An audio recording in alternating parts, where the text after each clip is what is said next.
Hello दोस्तों, मैं लेकर आ गई हूँ आपके लिए एक बहुत ही इंटरेस्टिंग मूवी जो कि भरी हुई है रोमांस और कॉमेडी के तड़के से। But before we start the video, do not forget to like the video and subscribe to my channel. Movie start होती है हमारे फीमेल लीड फिंगसू से, जो कि अपने घर आती है, लेकिन घर आकर ही उसने देखा कि उसको बॉयफ्रेंड उसके साथ चीटिंग कर रहा था, जो देखकर उसको बहुत दुख हुआ और उसने अपने बॉयफ्रेंड से पूछा कि आखिर तुम मेरे साथ ऐसा कैसे कर सकते हो, तुम मेरे साथ चीटिंग कर रहे हो और वो भी किसी और के साथ नहीं बल्कि हमारे यहाँ काम करने वाली 40 साल नैनी के साथ। जिस पर वो हान ने बताया कि दरअसल मुझे ये 40 साल नैनी भी तुमसे ज्यादा प्यारी लगती है, तुम बिल्कुल भी अट्रैक्टिव नहीं हो, और उसी वक्त उसके साथ ब्रेकअप कर लेता है। ये सुनकर फिंगसू बहुत ज्यादा दुखी हो जाती है और उसके घर से निकल जाती है। अगले सीन में हम देखते हैं कि फिंगसू ड्रंक थी और वो नाइट क्लब जा रही थी, जहाँ पर उसकी मुलाकात होती है एक मेल मॉडल से, जिसको उसने सारी रात के लिए बुक कर लिया। फिंगसू मेल मॉडल से पूछती है क्या मैं बिल्कुल भी प्यारी नहीं, क्या मैं अट्रैक्टिव नहीं लगती, और तभी वो नोटिस करती है कि उस मेल मॉडल के हाथों पर वॉल्फ का टैटू बना हुआ है, और इसी रात उन दोनों के दरमियान वो सब कुछ हो गया जो शायद नहीं होना चाहिए था। जब मूवी आगे बढ़ती है तो फ्लैशबैक के थ्रू हमें पता चलता है कि फिंगसू का ताल्लुक एक बहुत ही रिस्पेक्टेड फैमिली सू से था।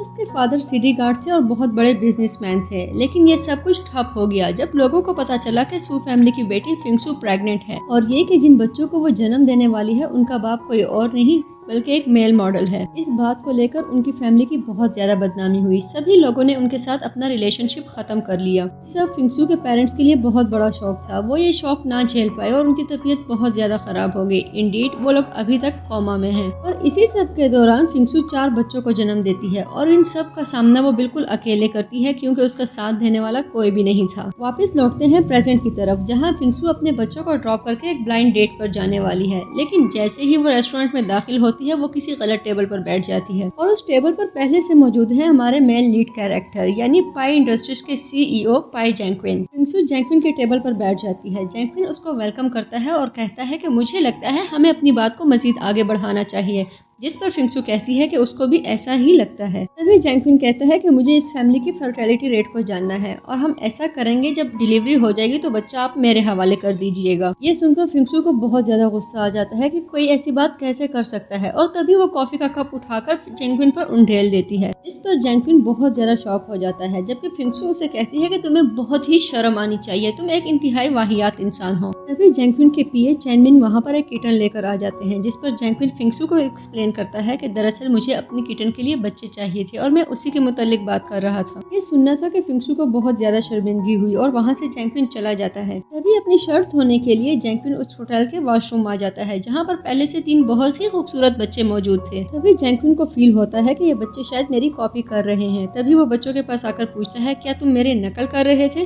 तब बच्चे उसको बताते हैं